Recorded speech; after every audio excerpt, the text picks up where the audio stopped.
welcome back to the Mist of Barovia and inside the walls of Castle Ravenloft as we return to playing the Curse of Strahd on PZ85 Plays on the Podzilla 1985 network. I am your host, your Dungeon Master, Cody Sandusky, and I am joined along our cursed crew as they enter the walls and potentially meet a fate aligned for them since the moment the mists open to receive them.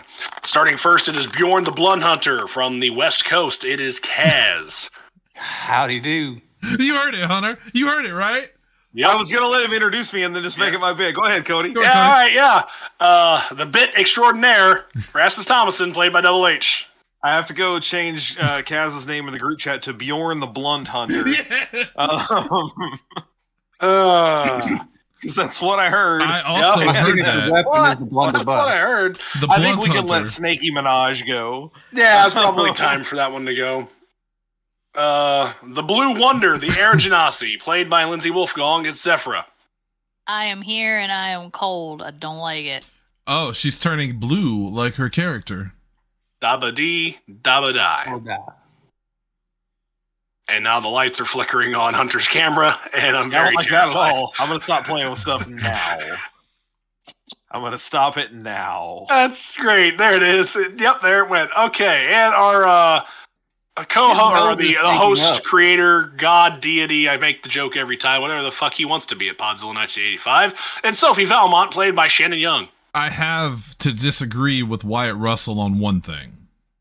One thing? I saw an interview he did with Kurt Russell on, I think it was Jimmy Kimmel's show, and they were talking about Goldie Hawn. And he said Goldie Hawn is 70-something, but she still looks like she's 20-something. I disagree. I can't say I've recently looked at a picture of Goldie Hawn. She hasn't looked like she was 20 since 1920. Shit. And I like Goldie Hawn. I'm just saying, don't say she looks like she's 20. She doesn't. Oh, shit. I mean, people say his mom, isn't it? Oh, I mean, we're talking about Wyatt Russell. That's his mom. I'm looking at her right now. Man. I'm looking at her right now. She's still lovely. She just doesn't look like she's 20. It's Wyatt Russell. Yep, it is in fact her. That is his mom. Yeah. Which there's a lot of layers to that. Of course he said that. If somebody said that shit about your mom, you would dig your mom up and beat them with her. I would use her like a puppet. I would use her like a ventriloquist dummy. And I would look at my mom. Kaz. I like that one. That was I would look at the person that said it and show it my mom and say, no bones about it. She's upset. I think you guys will appreciate this. I was talking earlier about some shit, and I said somebody is going to tell me that they penciled me in for something, and my response is going to be, then turn that pencil around and erase me the fuck out of it. I'm so happy to be here. Cody. Yeah. Cody. Yeah. Come here, Cody. Come here. Cody. Come here. Uh-huh. Cody. I'm here. Cody. I'm here now. Cody, you've been doing this show for a year and a half now. Oh, my God. I have. Cody, How do you like us now? How do you like us now? Son of a bitch. Cody, how badly do you want to hand the DM reins back to me? Hunter, I need a time machine so I can go back to me last summer and be like, hey, buddy, you just push the hand down. It's not your time. It's okay. Let someone else run the game instead. Cody, this is your conscience. I'm fucking with you. Let's play the game. Oh, we're slap happy. It's 9-12 and we haven't rolled a single goddamn die. It's about right. Okay. Bullshit, I'm rolling so many right now. Yeah. Oh, yeah. He's got so many math rocks. Nuts. That's right. I got like 6 of them. Bjorn, you rolled a 13 initiative. I hate to tell you, you're not going first. Bjorn the Blunt Hunter. Bjorn the Blunt Hunter. He hunts. I'm getting all these out now. That way I'm going to roll awesome tonight. The best flubs I've ever made. Okay. When last we entered the mists, the party had... I'm surprised no one hit the button. We don't have it anymore. We don't have it anymore. Oh, fuck. Damn it. Oh, I'm so... dark gray. I can see it. I'm looking at it right now. Mist. I miss it so much. Mist. I'm Fucking so happy. The only way to get to it is to delete all of the other ones, and I don't want to do that either. No, there ain't a single one of them we need to delete. Tanner has 2 children, and this would be the only good thing he'd ever do in his life if he put it back on there. Well, I'm going to segue quickly out of this one. After that, keep talking. No, it's better this way, Hunter, because I have nothing of consequence to say now. That was uncomfortable. The black carriage pulled its way up into the walls of Castle Ravenloft. The drawbridge started closing behind you, and as the four of you exited from the black carriage, Rahadin told you, "Welcome to Castle Ravenloft." Rain has been falling, lightning is crashing. It's generally an ominous, dreary night, but that's kind of the most of things in Barovia at this juncture. What do the four of you wish to do? I guess I should show you again if you're not. I'm assuming we've exited the chariot. Yes, yeah, you all exited the carriage upon the end of last episode. I don't know if I got to say it last time before we closed out, but I am a man that likes to appreciate the help of others, so I give him a tip by throwing a coin at him as I leave away. Banana. Never stop. Oh, it's coming. Oh, no, don't you wait. Rahadin, do you hit him with it, or did you like throw it over his shoulder? Like, do you intentionally hit him with it? No, I'm trying to hit him. I just throw it in his general direction. If it hits him, cool. he catches it. If it goes by, No, give me an athletics check. Roll a fucking dice. Give me an athletics check. You pushed Cody too far. It's coming. Athletics, you say? Yeah. Oh, God. It's already begun. You've rolled so many. There was an 18 Yeah, and then why a are 22. you rolling so many dice? They're both good rolls. Don't you only have advantage when you're in wolf form? I don't know. Do I? I don't know. You look like you have something to say. Do you? It says Yes, you have yes. advantage on strength checks, strength saving throws as But part it's of a your hybrid- feral might. Yes, because I am feral as hell. But anyway, it don't matter. I'm at an 18. What you got to do with my coin? All right. No, you had a 16 was the first of those rolls. No, But based I got upon- +3. Athletics. Motherfucker, put the cursor over the number. That's why you had the... Fuck it, whatever. With the number you had, either way, I rolled a contest check. You hit Rahadin squarely between the eyes. Oh, yeah. Fuck. I have to go. Fuck it. He glowers darkly at you. And I don't know, I'll put him on this map, because I don't know if you remember what Rahadin looked like. By the way, the purple or the orange square is where you guys are in proximity to the walls. You have entered from the front left. It looks like glower is just his base look. Yes. That's how he looks Yeah. normally. Yeah. Yes. Yeah. Well, the visage is slightly darker. The eyes have narrowed a bit. That kind of wry smile you've seen come over his mouth, I think once when he was picking you up, it returns.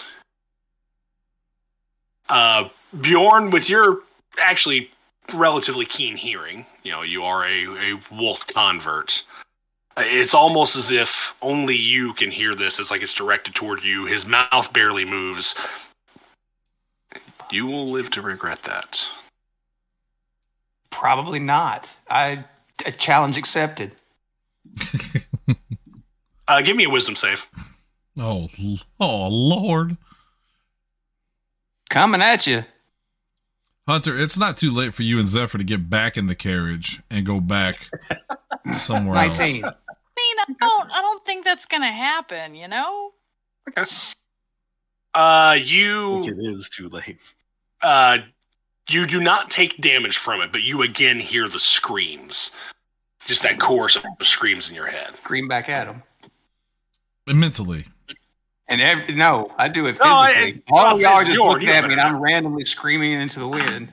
Ah! So Cody, my character, Sophie Valmont, would see this crazy man screaming and would see him glowering, see the castle and the dark gloominess and all that, and I'll get to say what I didn't get to say last week, which is with a smile as she perks up, home sweet home.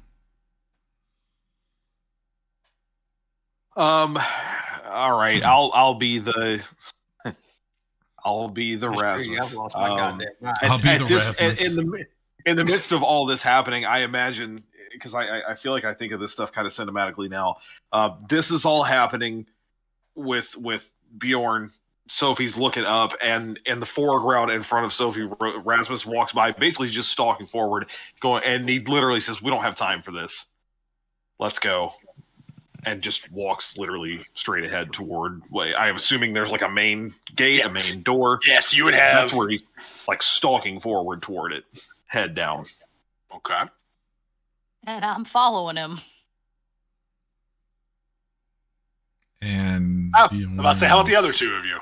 Well, Bjorn's creeping toward him, it looks like. I'll follow behind. And, Oh, I can move my character. Okay. Yeah, you guys should have full control.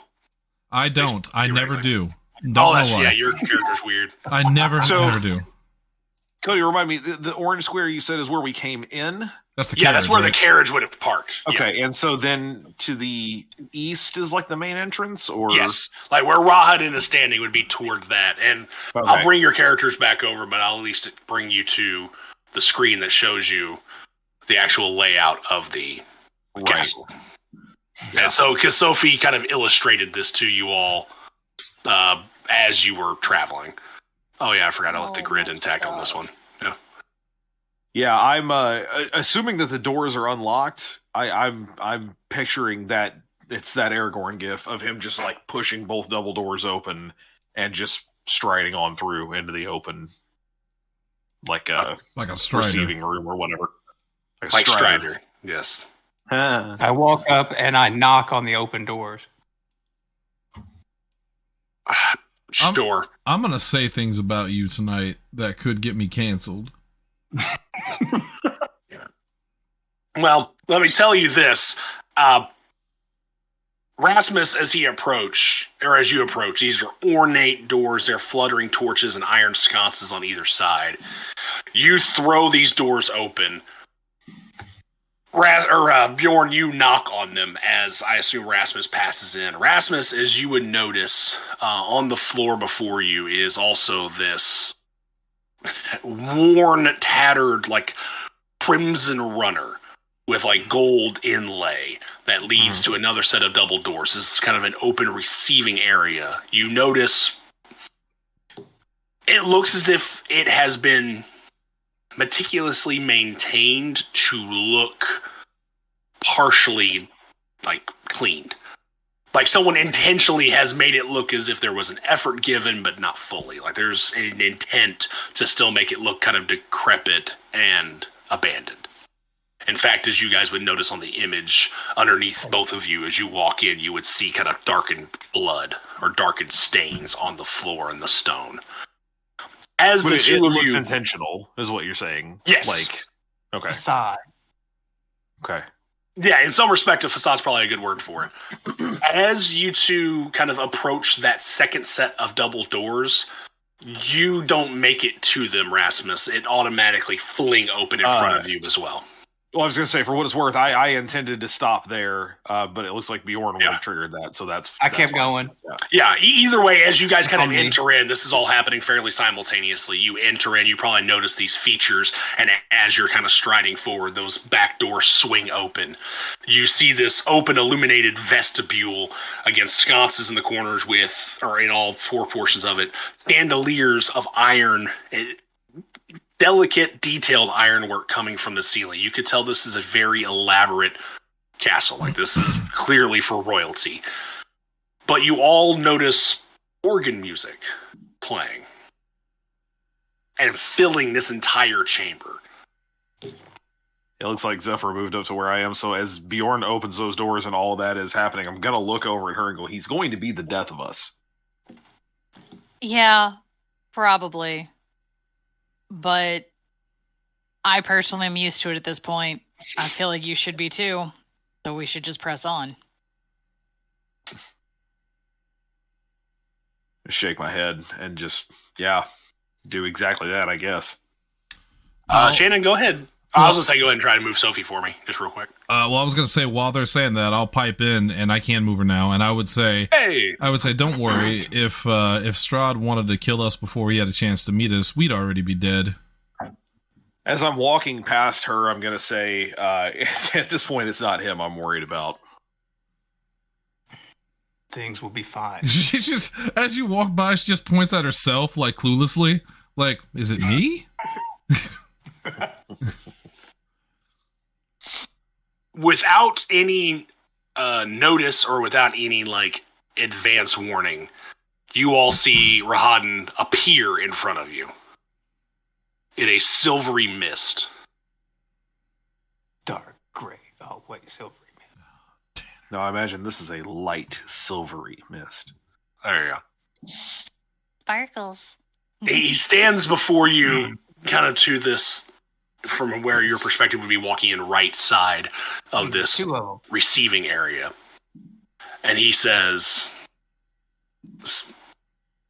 Mistress Valmont, while you clearly have awareness of the inner workings of the castle, please join me to the dining quarters. Just me? I know, he kind of gestures to all of you. It's almost as if he's speaking to you specifically to say you seem to be going other locations. Like, you get the feeling he's trying to guide you somewhere as opposed to leaving you to your own devices. I'm going to walk up behind Bjorn and grab him by the shoulders and turn him towards the dining room. It seems like he just marches forward wherever he goes, like a Mario versus Donkey Kong mini, so I'm just going to guide him. Just point me in the direction of what you want killed, and I shall do it. Oh, Lord. Shannon, a specific retro gaming call out. He's Mario in Hotel Mario. The bucket's on his head. You got to put him where he's going. Yes. Also, probably would be better for the entire party if a bucket were on Bjorn's head so he couldn't do things. I'm going to whisper or to if our... none of us had ever played Hotel Mario. I'm going to whisper to our vampire friend there that even though I'm with them, I'm not with them. Specifically that one. She points. Does Bjorn hear this? She points at Bjorn. Yeah, I was gonna say I want to try to hear. It was an SNL joke. Close. It was an SNL joke. I'm really close. It was the Thanksgiving. I don't know what SNL is. Well, you do. Your character doesn't. I'm trying to stay in character. Rasmus is unfamiliar with the works of Kendrick Dickerson or whatever her name was. Christopher Farley. Christopher Farley. No, basically, his name. Her point, the point she was making is with Bjorn. No, you're not trying to explain your point. You said words. Do we hear them? All right, fuck it. Fuck it, Cody. I mean, did you say it loud enough? Oh, no, she like, whispered. Were you saying it in casual conversation? Whisper? No, okay. She whispered to him. I mean, I'll give those trying to hear her a perception check with disadvantage. I think I would, man. I think that's something I would be trying to do. I've been famously critical of her up to this point. I think I would absolutely be trying to listen. Yeah. If I get the idea, especially that she's close there and saying things. So you said perception, but with disadvantage? In your case, because I know you've been attentive to her, we'll go with it just standard. So higher one. In that case, it's a 19. Okay. Bjorn, if you're wanting to hear, I'm going to give you disadvantage. Even right beside her? Are you? Well, yeah, you are that close. Go ahead and give me a roll then as well, straight up. Oh, you did. You have 11. I did. It's 11. Yeah. It doesn't matter. Rasmus definitely hears. For your proximity, you feel like you pick up the gist of her tone, even if you didn't hear the specific words. Man. Yeah. That goddamn fear has gotten too loud in my head, and I can't hear shit around me. Yes, the screams. That's all he wants to do is just grips the spear, and he's just ready to plunge it deep into something that is. For the record, I'm already tired. Solid. I'm tired of the camera tricks because you keep going into like letterbox mode or something, and I can't. I'm good now. It's You're not fine. going anywhere other than when I go to my things.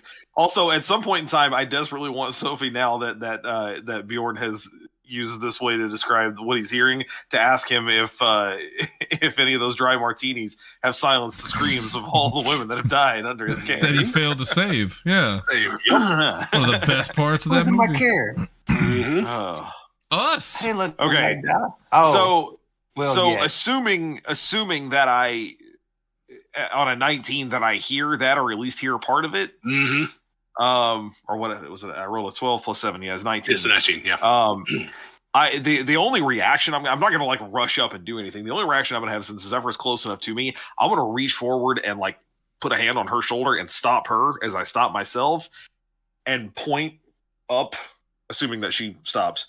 Point up ahead of us to them as they're going around and go, I still don't trust that one, and we need to keep an eye on her. All right, I'm with you on it. All right, that's it. Okay. Rahadin, after the quip from Sophie, after kind of surveying these last few seconds of action, will again kind of gesture to a door, kind of lean in to open these double doors. Please enter the dining area. As those of you kind of turn into this dining hall, 3 enormous crystal chandeliers brilliantly illuminate the chamber. They are stone pillars standing against white marble walls that support the ceiling. The center of this room, as you can see in the image, is a large, likely very heavy table that is filled, covered with a fine cloth, but is filled with foods, roasted meat, herbs and vegetables, fruits, everything plated as if it is a regal feast. Places are also set for each and every person in this party, as well as a few other locations, with china and silver, as well as a crystal goblet at each location. At the center of the far west wall, as you also see on the map, is a massive organ.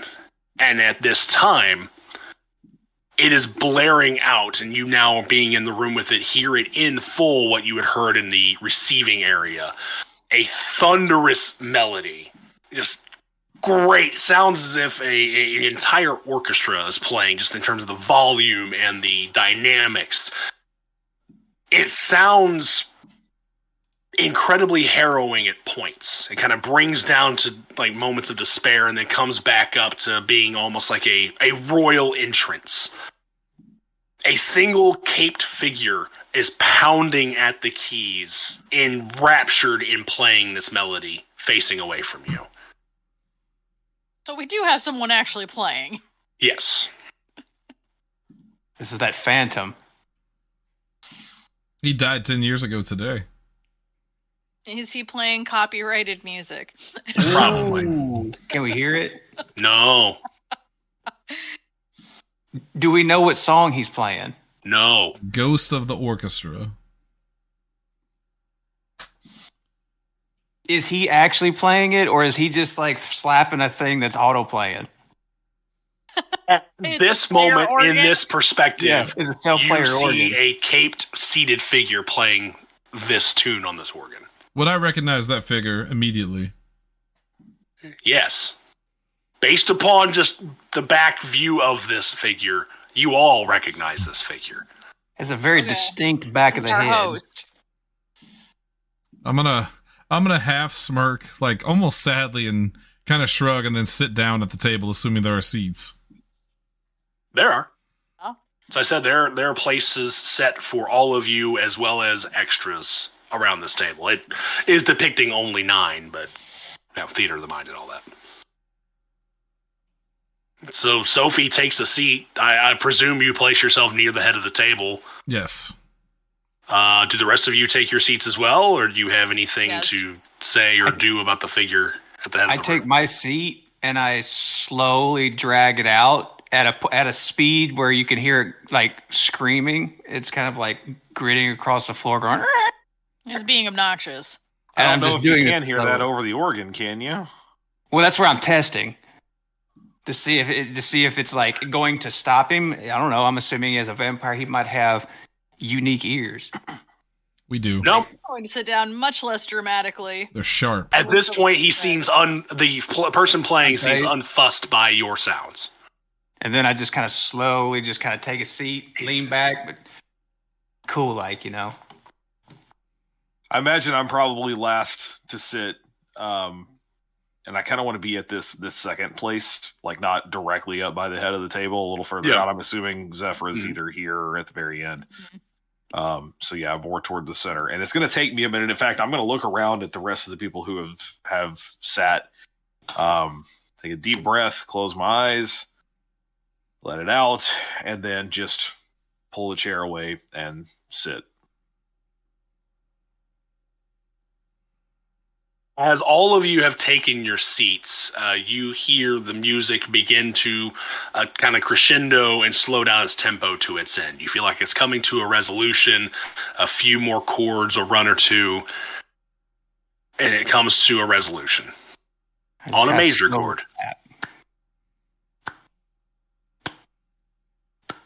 The figure releases from the foot pedals, so the sustained notes fade into silence. And slowly the figure turns towards you, still seated on the organ bench. As you all assumingly alleged, this is Count Strahd von Zarevich before you now. I'm staring down at the table. not looking up at him. I'm half in the chair, kind of leaned, staring right at him, just still clapping. Slowly. I imagine Rasmus has clasped his hands together and is leaned forward on the table, but is looking off to the side at him, like business. I guess I'm going to be the only one that's doing proper dinner noble etiquette. Just because I was up in my tower for a long time bored and read a lot of books. So I'm going to do proper etiquette, but I will also be looking at our host. Seeing the different postures and different motions you all make, he kind of gestures openly, opens his arms and says, "You were kind to oblige me to attend this dinner. I hope in peace. I welcome you to Castle Ravenloft. I hope the preparations are hospitable enough for you."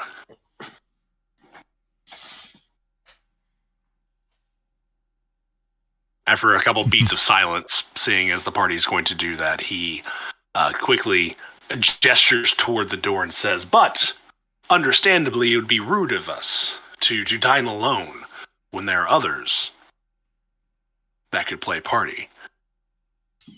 As he says that, you see the 4 figures I dropped in the chat enter into that opening doorway. From left to right, they are... God, all I could see at first was Tammy Sitch, and I thought, is Cody trolling me? Did she walk in? Guess who's coming to dinner? Hi, Jacob. When they said 17 years in prison, they didn't say which prison. That's right. They sent her ass all the way to Barovia. Damn. Yeah, that's right. The Ravenloft Federal Penitentiary, baby. Okay, the 4 people before you, Strahd gestures and introduces from left to right. Yes, these are guests as well. They are consorts. Volenta is the young lady in red. Escher stands in the lavender. In white is Anastasia. And Ludmila is he smirks upon seeing the mask, is our masquerade attendee of the night. Please, join us at the table as well. And the 4 kind of fill in the table in the spaces that you have allowed. Seeming, as Sophie, you said you were sitting near the head table, kind of up front? Yeah. Yeah. Rasmus, you said you didn't want to sit quite near the front, but you're on that other side. The second one, yeah. Yeah. This one here. So Escher would take the place next to you, and the other 3 would fill in as there are spaces available. Strahd leaves the organ bench and makes his way to the table. He takes his seat, kind of throws back his cape, takes a seat in this very elegant throne-looking head chair and says, "In most circumstances, I would not personally receive you at the dining table to begin. I would allow a visage of myself to greet visitors first. But He surveys the table and sees you. And this is probably as good a time for me to ask as any. Despite this being a dinner invite allegedly in peace, you all seem to be very intentional about bringing your entire array of weapons and accoutrement. Is that correct? Hell Yes. yes. Rasmus just nods. I mean, this was Cody Yeah, asking Bjorn- your character, Yeah. Hunter just Bjorn- nods. Oh, yeah. Hunter just nods. Yeah, I mean, I don't think Rasmus comes in with a mace swinging. He's not one for walking around with his weapon. right. I mean, shield, different story. I mean, he very much has the shield, like, off to his like side, I guess. I forget how exactly they stow that. Mhm. Or, Yeah, I I mean, don't they have have it just, in like, hand. planted it right up, beside his chair when he sat down. So, yeah, not in hand, but, I mean, he's wearing his chainmail, for sure. Yeah.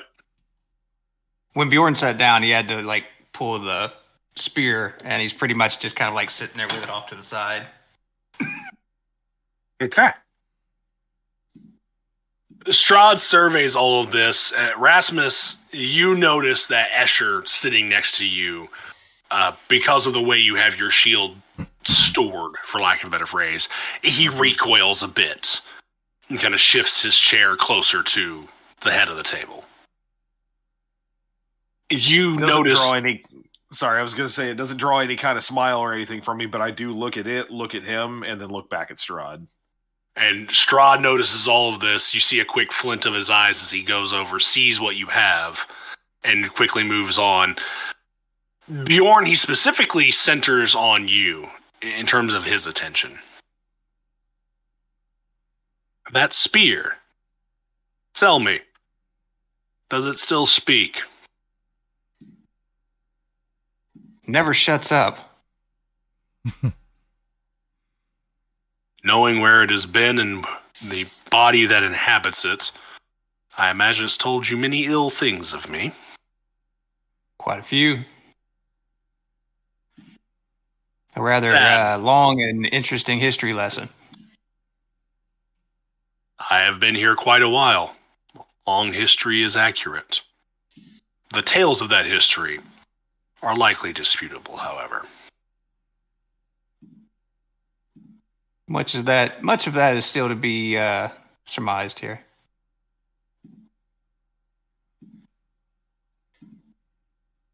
Strahd takes the goblet that's before him. Unlike the rest of yours, which are a crystal and have an amber-colored liquid in them, the goblets at the other positions have a red viscous liquid inside of them.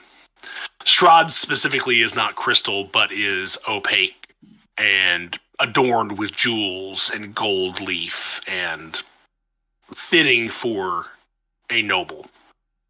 He does raise his glass, as do the four consorts, and say, "To our guests, rare as though they may be, interesting they certainly are."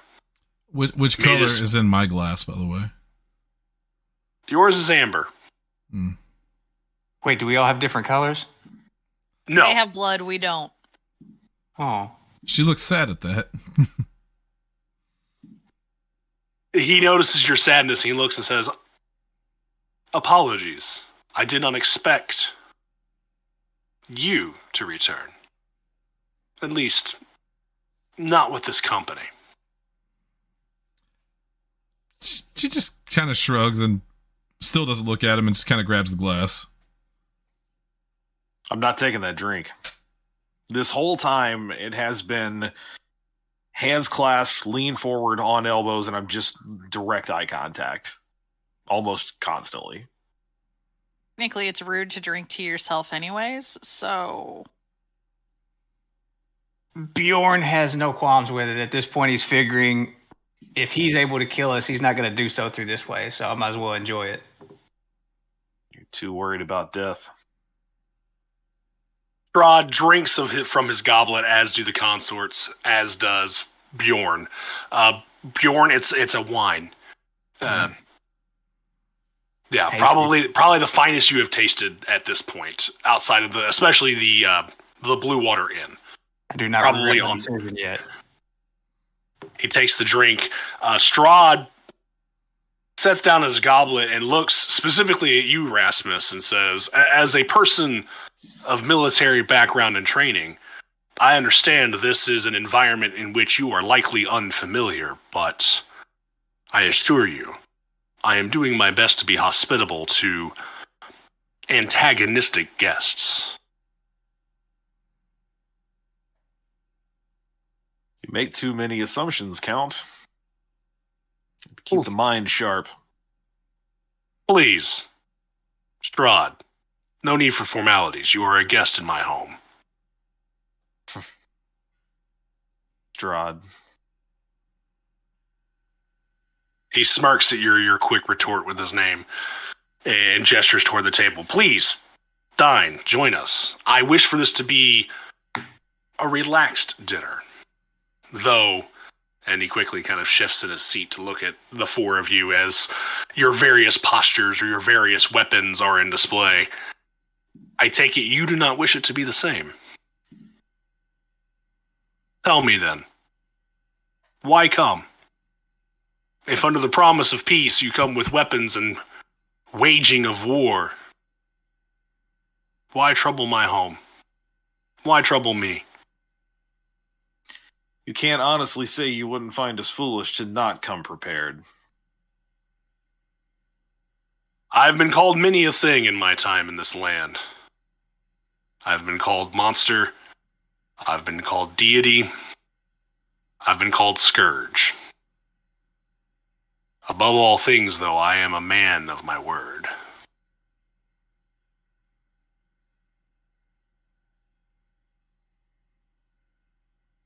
I think Rasmus would at least take a second to look back at what everyone else is doing before he makes any other moves. Bjorn's still sipping from the wine. Still just kind of taking this in, not really wanting to react. Seeing that Bjorn hasn't immediately keeled over, I'll have taken a small drink, but nothing excessive. Sophie's just be careful. She's just staring at the glass in front of her like a child who's been reprimanded. She looks like she's scared of her stepfather.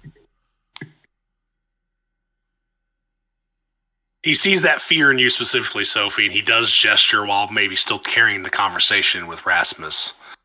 I'm surprised she has not told you of my intent to honor my word at all times.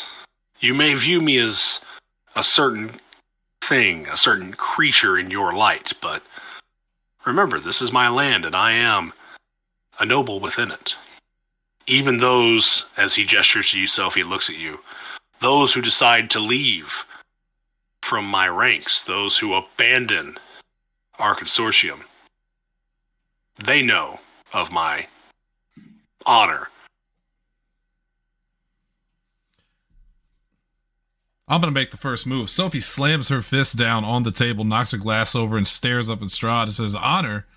Then where's my brother? Oh, yeah.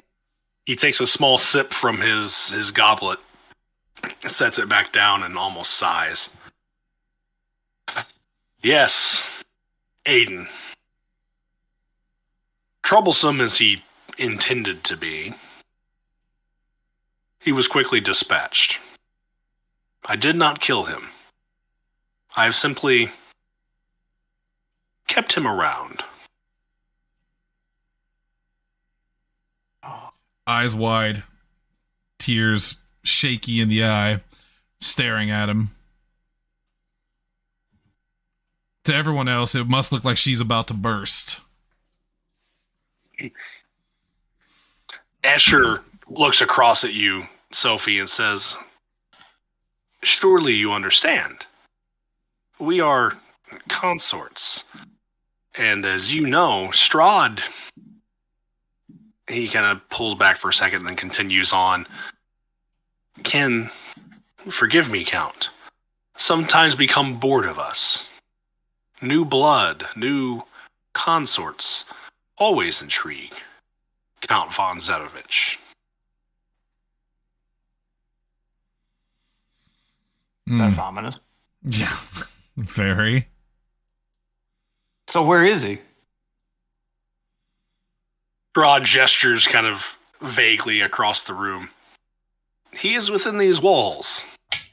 You will find, however, if you do seek him, if my hospitality extends to keeping you here overnight, to not send you away or whatever you intend,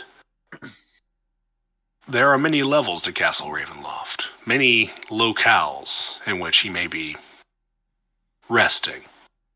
Why do you feel the need to hide him from us? Why isn't he here eating with the rest of us?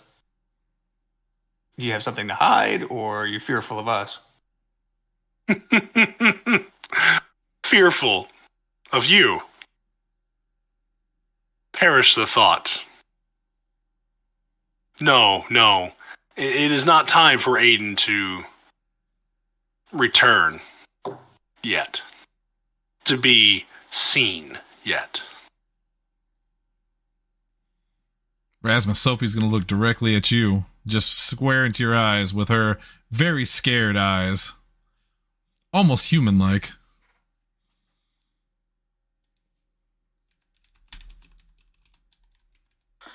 All right, that's enough then for Rasmus to turn back to Strahd and just tell him that it doesn't seem like there's much else to talk about.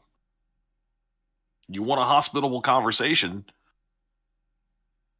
You have our friend. You have her brother. Bring him to us. I did not expect a negotiation out of this evening's dinner, but I shall oblige. What, pray tell, do I get in return for bringing Aiden Valmont into this room? Into your good graces once more? The continuance of whatever this is under hospitable circumstances.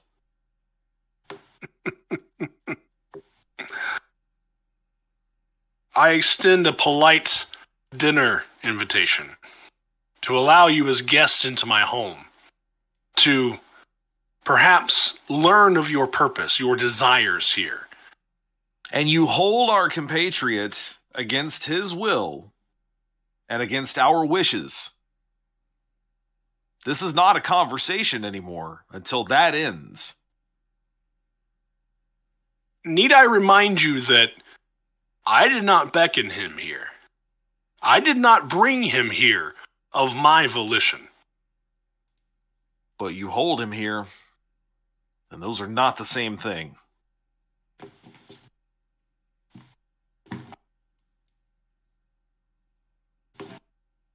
Strahd gestures toward the back of the room, where the doors are closed, mind you.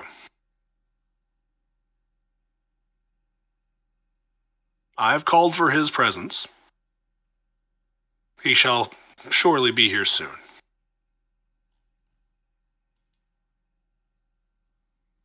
Rasmus doesn't really so much relax as is there like also water on the table somewhere? Yeah, you would have something kind of akin to not wine, but a non-alcoholic option. Okay. So is it so I got a glass, it's got wine in it, but there's like a decanter of water or something? Mm-hmm. Yeah.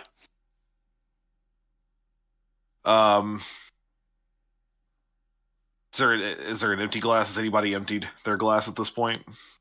Oh yeah, Sophie would have. Mine's empty. I would have just gulped it down in one shot and slammed the glass back down out of nerves. I'm gonna you might make me roll for this because it might be too cool. I wanna is it like it's a hardwood? It's like an ebony wood table. Is that what you said earlier? Yeah, dark wood, very thick wood. Rasmus is gonna unsteeple his fingers for the first time. Put like two fingers on the rim of his and slide it like expertly over to Sophie and then beckon for her empty. Yeah, give me a... Shit. Now it might not work. Give me a sleight of hand with advantage. Oh my god. I don't think I'm good at that. We'll find out here in a second. If it was a true formal dinner, you'd have a water glass and a wine glass. Really not. Strahd is a bad host. Strahd's a vampire. He also doesn't drink water. I mean, with advantage, this is 14. Yeah, that'll work. Too. Okay. That'll work. So Well, you that Fallout die hates me. That's a 2 and a 4 I've rolled on it Yeah. tonight, but the other one keeps coming up pretty good. you definitely slide across your goblet or your crystal, wine glass across the table.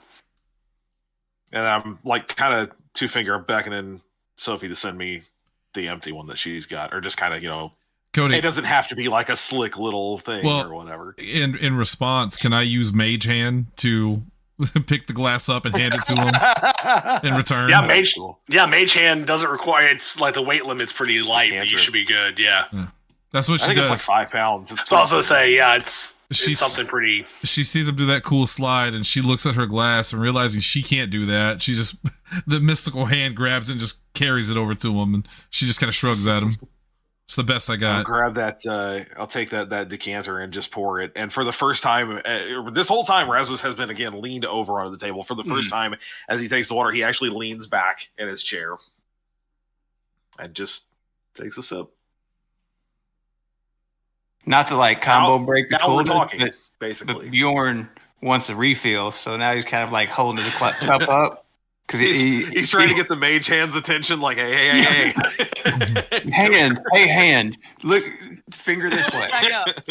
Sophie looks at him, she just grabs the. Assuming there's another drink, she grabs it, just hands it to him, like angrily. Give me that. As you start to do that, Sophie, and to the astonishment of the 4 consorts at the table, who have all been relatively silent due to this change of demeanor and attitude, you see the doors open to the back of the room. But it's not Aiden. It is a woman dressed in maid-like clothing. As she enters in with another decanter and a platter of what looks to be soup that she presents. Like soup bowls. I'm sorry, I heard platter of soup, and I was like, yeah, that's a hell of a way to serve soup. Soup, right? Yeah, sorry. It's like sloshing like a around punch bowl. Just ladle that shit out. Tray of soup. This is a very common custom in Barovia. Splash damage. You have to catch it before it hits the floor. Shallow soup. Everyone hold out your spoons. And be ready. I'm sorry. I can't. Minigame time. Roll for supping. Sorry. Roll for slup. Yeah, there you go. Slupping. Slupping. God damn it. Wait, what is that? I sure said it. Okay. Is that charisma? No. Son of a bitch. So this maid brings in again this platter of soup bowls and kind of sets them down around the table and brings another decanter of a bottle of wine to the table. Gives a bow, and Strahd kind of quickly dismisses her and says, "Yes, thank you, Helga. You are free to go." Before she does, though, she does uncork the wine and maybe kind of gently guides your hand back to the table, Bjorn, to dispense another goblet of wine to you. Oh, I just like politely decline her doing it. I just wave for the bottle and take it myself. He just takes the bottle. This is mine now. She makes what we need. Throw a coin at it too. She makes brief eye contact with you in the most confused, weirded out way, and she walks off. Like, just kind of excuses herself with her platter. Strahd looks at you, Bjorn specifically, and says, "Clearly, Kavan has not spoken of customs to you. You strike me as someone who has not found themselves in the presence of royalty at any point." Nope. Who's he, fucking Dean Ambrose in that interview? Just nope. Nope. Since we're royalty waiting, has no like Bjorn has no like distinguishment of it. Like there's just it doesn't impress him any. But he is basically we're waiting on him to show up, and Rasmus is still sitting there. I imagine for the first time he would actually ask a question and then say, "So, who is this Kavan?" While we're talking, Kavan is, I suppose, since his sentience seems to exist within that spear, the leader of a group of Fey folk who long ago resided in the woods of this land. He befell his fate in combat, but not without assuring, in some arrangement it seems, that it would live on. And as I'm sure you have been told, is Strahd almost like a slightly disgusted looks at you, Bjorn, like with your behavior at the table. As you have been informed, his descendants, his lineage has bastardized, in his opinion, the way they worship the land. I, for one, am not terribly frightful or fussed about the Fey folk. They do me little good, but worship is worship. Belief is belief. And as someone of my standing, in my position in this land, you receive warmly any worship or adoration that appears. I take it, however, if that is here, then my visage is no longer there. On Yester Hill. That's the thing we got rid of, right? Yeah, nope, it's not there no more.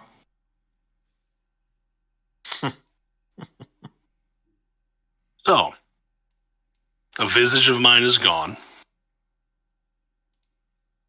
You have seemingly wrested control of the spear away from the Fey folk.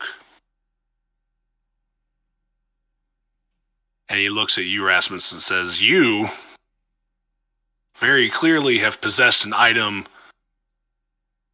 that I am not too keen upon, though does have a history in this land. He kind of shudders a little bit looking at it. So clearly you are... Oh, sorry, go ahead. Yeah, clearly you are at least somewhat formidable, despite our early encounter. He chances a glance down at the shield. He's not cocky enough to smirk or dumb enough. He's done enough negotiation to know better than that. But he does sort of look at it and then look back at Strahd. You know, this seems like an opportune time to answer questions on both sides of this situation. Indeed it does. You've answered one of ours. Perhaps it's your turn. I shall take it, while we wait for your compatriot to return to the room. Tell me, what purpose do you have here at this juncture? Clearly, you've been here for a fortnight. You have, if reports are to be believed, as he kind of smiles as if acting as though he doesn't likely already know due to various sources. You have wreaked havoc on Yester Hill. You have seen the village of Vallaki, at least in part, razed to the ground. You have... We saved a farm. Indeed, you have.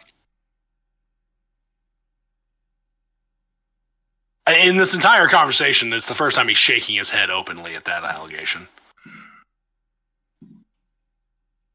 Clearly, you've taken to being in this land and causing trouble, chaos. To what end? You know, I don't want to speak for my compatriots here all the time. And I know that this little tete-a-tete doesn't generally work when you answer questions with another question. But we were made to believe that you're the reason we're here. Or to some degree, at the very least, you know why we're here. We don't know. We can't answer that question for you. And more importantly, we've not found any way to leave. What does one trapped do but naturally trend toward destruction, chaos? Put any creature into a box, the inside of that box won't look the same after a certain amount of time. I'm certainly not one to trend toward that kind of action. And yet, he actually almost laughs for the first time. I know you've seen what we've been up to. You said as much. Look at me. Look what this has come to. So the only way for me to effectively answer your question, for any of us to do so, is with another question. Why are we here?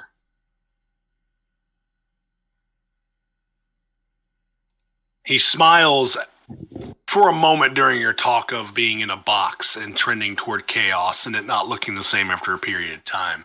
Though that expression fades as you continue and conclude your narrative. As someone who has been here for what feels as though millennia, believe me when I tell you that I understand that a box changes its appearance often when you remain tethered to it. I'll speak openly with you. I did not bring you here. I have simply received you here. The fates, the planes, bring people to this place. I simply address and receive whomever crosses through the mists. Though, departing, that is something that rarely, if ever, happens. You see, I generally don't will it that people leave. In part because I have been trying to do so myself. I have been here for an eternity, many eternities. I have sought the one called Tatiana, my love, the one whose love I drove away from myself in a day of anger that I relive over and over.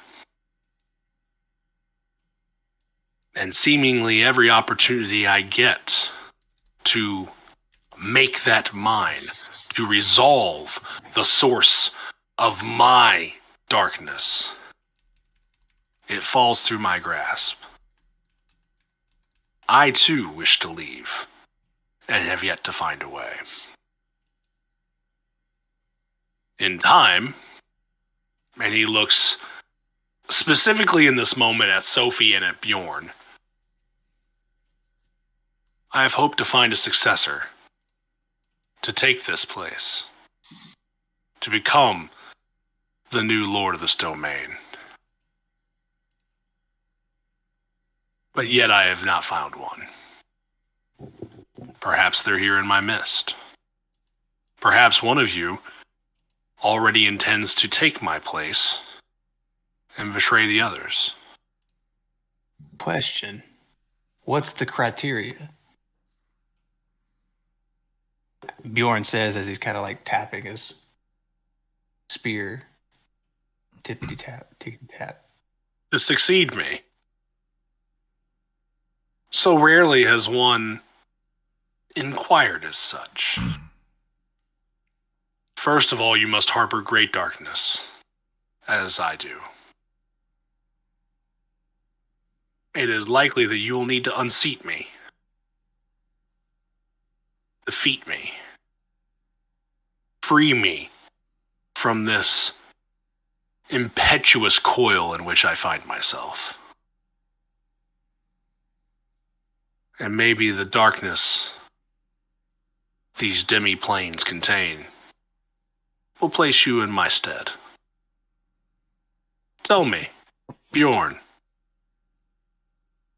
do you wish to become one with the darkness in this realm?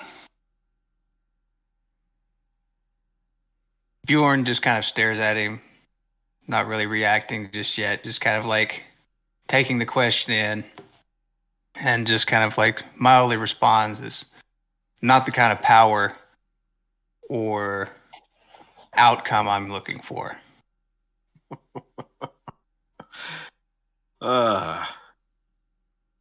You really are no different than so many others, are you? He's not saying this to Bjorn, he's saying it to Strahd. Mm-hmm.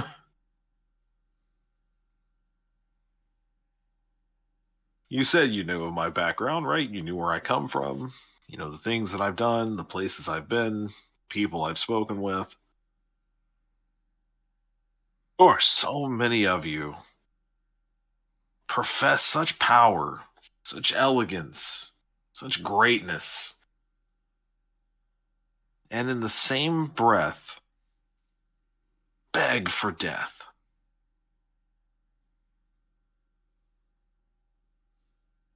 You know, where I come from, there are a great many people who would say there aren't anyone, there aren't any others, there isn't anyone like you. But they're all really like you, aren't they? I don't know what it is you think is beyond this, above this. I know what I think it is. In fact, what I know it is. I know what's waiting for me. I don't think you've thought hard enough about what that looks like for you. He takes another sip, like I'm going to do now. He smiles almost despite himself and looks at you, Rasmus, and says, as someone who has lived millennia, who has resided here for days innumerable, you say I don't know what I want beyond death, and that I don't understand what's beyond. But tell me, I know that you, too, want something that you can't possess. Someone you can't possess. Yeah, he's going to grit his teeth on that one. Tell me. And he notices that. What would you do? What would you give up? What would you attempt to be with them? And also, what would you become, knowing that you've tried infinite times, and they elude you every one?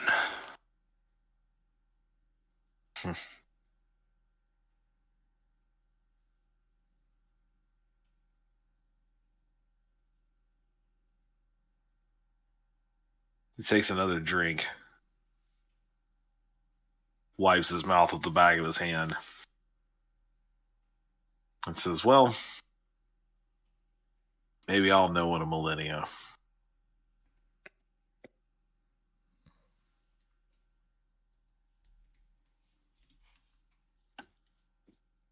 He smiles and says, your desired guest has arrived. The four of you hear the doors open in the back of the room.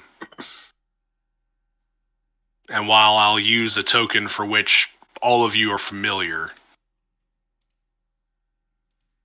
Sophie, you'll likely notice first. It is Aiden. In physical form, at least. He looks much paler than the last he saw any of you.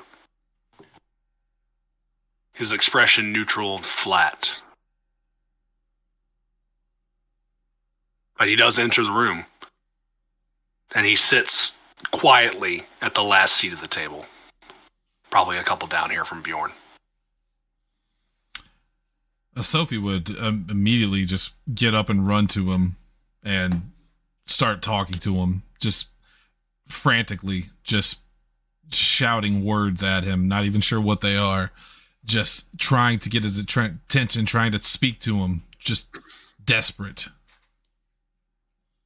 You run up to him and as you said, you kind of grab onto him, kind of start speaking to him, and he turns your head to you, but it's a blank expression. He, in the moment, doesn't seem to absorb anything you're saying, doing, who you are, none of it. Bjorn kind of like snaps his fingers in front of his face. No reaction. Mm-mm. I'm gonna recoil in horror, and then out of character ask, considering what I am, would I know what's happened to him? You would know he's well on his way to being what you are. You would notice, having run up to him, the 2 marks on his neck. But from what you can tell, he has not been bit enough to fully turn. Does the knowledge amongst any of us, is there any knowledge on how to, do we know that we can stop it or reverse it? Someone told us once before, if I remember correctly, that they, out of character, they work on traditional vampiric setups. You kill the host, kill the master, yeah. The rest revert. Right. Yeah. So, Bjorn's definitely getting twitchy, and a little bit of like internal kind of flicker of rage is starting to kind of roll it from the inside. Would she know why he's so catatonic? Like, is that normal? This is me asking. Is that normal? Did she go through the same thing, basically? From tales from Escher and the other consorts, you would know that this is kind of where things lead. Actually, for the rest of you, you would probably be a little taken aback seeing as the other person you've encountered who has been this far into encounters with Strahd was not this catatonic. That being Irina. So there seems to be something a little more here happening, or at least something out of the quote-unquote norm you've encountered with your one person so far. But not out of the ordinary for Sophie. Yeah. Okay. You have been told that this is something that can happen, or you have seen, seemingly either by your own eyes or just kind of living vicariously through tales told, that this is something that can happen when the mind is under that kind of limbo between being turned and kind of just under the control or visage of Strahd. Is there, like, also out of character, but like, is there any reaction, like internal monologue discussion, would have you happening for Bjorn, kind of in relation to the spear? Yeah. Kavan, like, as you start twitching and kind of gripping it, you hear him. You hear like that guttural laughter. You have sat here in this house too long. Clearly, you see what he wishes to do. Your friend is nearly gone. Strahd beckons you to become his successor. This bastardized land needs to be freed. Do something about it. Bjorn, before you do anything about it. Cody, I have a question about the nature of vampires. And also where babies come from. I don't have one of those. Ask our other friends in the group chat. So, to the nature of Sophie and these vampires, and you say that he's almost gone. So would Sophie still retain herself from before she was a vampire, or would I be accurate in saying that she has some kind of flicker of what she used to be, but that's not who she is now? You believe, like, what you have been portraying yourself to be, what you have been showing to the group is who you think yourself to be. Now, whether or not it's your whole self or like everything about you, you're not confident. like you said, there are flickers, there are flashes of a past life or what you were before this, but you're putting on essentially the bravest face. You're putting on the facade you are comfortable enough to show. So before Bjorn does anything crazy, while he's talking to his spear there, Sophie will give her big monologue, which I'm not going to do verbatim because I'm just not. But well, I can't do a feminine voice, and then I sound weird being all manly. But I mean, go for it. It's no worse than Strahd, the man of probably Germanic Transylvanian descent, sounded like the same fucker I've been the last year and a half. So she would look at Aiden and just kind of start quiet but get louder and say something to the extent of, I look at him and I know him, and something inside of me tells me that I should feel something for him, but I don't know if that person that's in front of me is him anymore, if that person is me.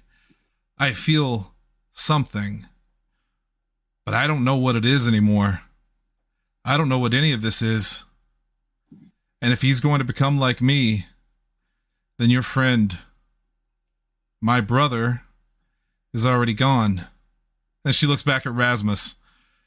And so am I. Then she pulls her crossbow out. Yeah. Shit. Bjorn looks up to I feel like all of this is like slow motion. This is all happening in slow motion. Like as soon as the crossbow gets pulled. But where does she point it?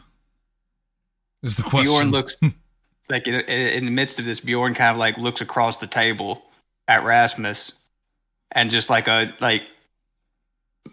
flicker in the eye of just. I feel like Rasmus probably sees what in my face what's about to happen. We're about to, as an aside, we're about to cover Tombstone on Extras and Epilogues tomorrow night, me, Shannon, and Kaz, and I feel Virgil going, oh no. Yeah, this is the gunfight. Yeah.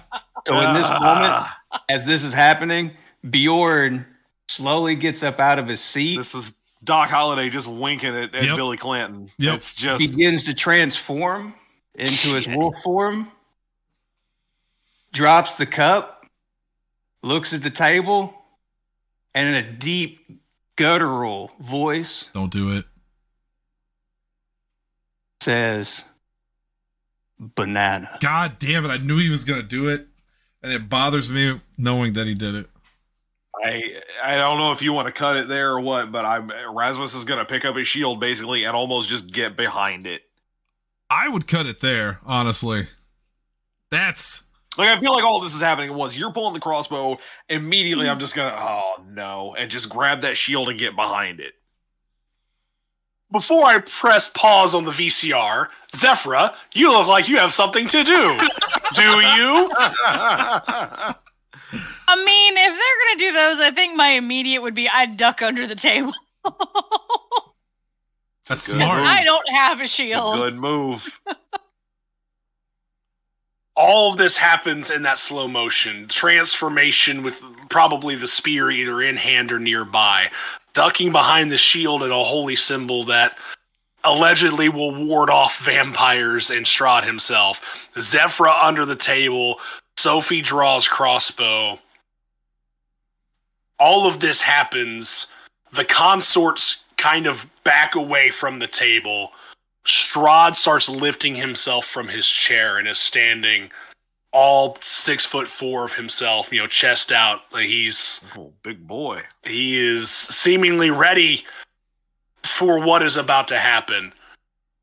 Camera pans to, across this action. You see Aiden. Eyebrows lift a couple times. Hand twitches where his whip would be. And we press pause on the VCR. Oh! I got chills. The joke ending is that it pauses and you go, boy, them Duke boys are in more trouble than a June bug and molasses. Yes. I swear to God, I've been just like listening so intently as the way this is playing out because I didn't want to jump the gun. But the moment that he said the crossbow and then or Kaz is about to do something crazy, I was like, yes. Well, I knew as soon as the spirit talked to you, I better get this in before, That's before it's all too there is. late. Yeah. That's all there is. Oh, it's setting up the final fight. Yep. Yeah. Woo. Well, no, very few math rocks this time, friends, but don't worry. It's going to be oops, all math rocks next week. We got some fighting to do. Oh, it's shit. fucking exciting. This reminds me a lot of Dawn of Defiance when we got ready for that final battle. It's that just like, ugh, this is a good way to go. On. Yeah. Yep. Oof. So I got a week to figure out strategy. Yep. Well, you're well blocked. You're under a table. Yeah. Say you're- I'm just gonna how many times can I use the holy symbol? Well, It has a number of charges. I know. it does. I was about to say, need me to send that to you. You better. I found it. I found it again. It's pretty badass, honestly. I'm pretty excited about that. So Yeah, it can do some shit. I I'm don't just even gonna. know. I don't. Does my blood sphere do anything for me besides make me a crazy person? I mean, you didn't need the blood that's spear for what that, made buddy. you a crazy Yeah, person. Yeah, I'm pretty there you sure go. that was just you, man. Everyone in the room instantly goes, "I'm sorry, what?" The hell you say? I'm the sanest one you've ever met. No, that's Zephyra. Zephyr's the only sane one. Yeah, You there know is. that. And until you fuckers came along. Right. It does have effects. I will send those to you because it has Maybe like an I as want to written. absorb the darkness and take over the country. That'd be a Cody, fucked did up ending. Do the ones I just dropped in the text, are those I'm sorry, we're still recording, but are those the Yeah, that's natural? Okay, that's what I thought they were. That's Yeah, what I mean. yeah, it's what I've got as well. So yeah. Sounds good. Boy, So you Sophie's gonna are- hate this fight with you on her side. Oh man, Yeah, you're gonna have to bob and weave there, kid. it's that brief bit from the movie that nobody likes, which is semi-pro. Everybody loves everybody. That's what they want to have happen at the table, and it's not happening. It's very much not happening. Cody, before we get to next week, when we'll have the end of the Curse of Strahd campaign in a blaze of glory, and I'm super excited for our listeners to hear it, we have some other shows this week that I'd like to mention. Yes, please do. Well, Have thank you. some. Hunter, tomorrow, I believe, myself, yourself, and the Kaz banana up there will be talking about the last film on the list for Nostalgic November for extras and epilogues. Mm-hmm. What do we got on Yeah, store? we were just talking about it a minute ago. 1990. Oh shit, is it 5 or 6? Tombstone came out in 96, right? I'm not sure on that one. Oh, it's 93. Oh, It's wow. I was gonna say, I thought it was later. earlier than that. I didn't know when. I really thought it was later. Wow. 1993's Tombstone. God For what it's damn. worth, it is available on YouTube for free with ads. Yeah. nice. And you can skip the ads. It's super easy. Yeah, we were watching earlier. That's what drove me a little bit late because I was going to watch half the day and half tomorrow. And we Wait, it got was too on into what? it because it's fucking YouTube? Tombstone. YouTube. It's on YouTube with ads for free. Yeah, I've got it on And it's- Zach's Voodoo. it's through YouTube We'll also Movies, have so it it's on not like DVD. a random thing. Yeah, you can totally just pull it from there. Yeah. Well, you mean it's not the rip from my VHS on my personal YouTube page? On your Plex. So yeah, if any of the listeners want to watch it before the show, And you should. That's tomorrow night, and you should Yes. very much. Um, I think we can kind of tip the hand a little bit spoiler here. alert. It's gonna be yeah. it's Oh, gonna no, be a no, lot no. of thumbs going up tomorrow Yeah. night. This ain't dog soldiers, boys. Oh, Can God, we it's hold such a each good other's movie. thumbs and double them? Yes. And just pull them upward. Yeah, So pull 'em yeah, higher. doing that tomorrow night. 1993's Tombstone. Thursday is the last nostalgic November. Yeah. After Dark. And I've got our list for us already. Oh shit! Do you really? Yeah. No, I have our list already for us. Uh-oh. Thank you. No. Shannon, what was your list going to be? Pick your 5 favorite Podzilla 1985 cast members, past or present, No. and we'll see who wins. Dylon, and Dylon. And we have to draft them too. It's the PZ85 draft. Yes. That won't hurt anyone's I feelings. can't wait. Yes, Who it goes will. last? Me, Ethan, or Mandy? Let's go. Aw. Oh, it won't be Hey, Mandy. hey! Zach Price used to be a cast member of this show. You Oh, shut the Oh fuck shit. up. yeah. Oh man, boy, He's not worth drafting. He's like drafting Steve Rogers in World War II before the serum. That bitch don't belong. You don't draft Zach Price. You just nope, can't say the words. All right, Cody, take us out, buddy. Careful. Oh wait! What we do? Are we Friday? Are they coming No. out of the stable? No, because No, Lindsay and we're I going will be in to- I got Arkansas. tickets. Oh, For yeah, Animaniacs gotcha. in concert, because I'm There's your... Yeah. Oh, nice. It's Saturday, so I was good for Friday, but yeah, that's unless you guys want to do the horses without me, which you can always do that. But no. Otherwise, we'll be back next week with more horses.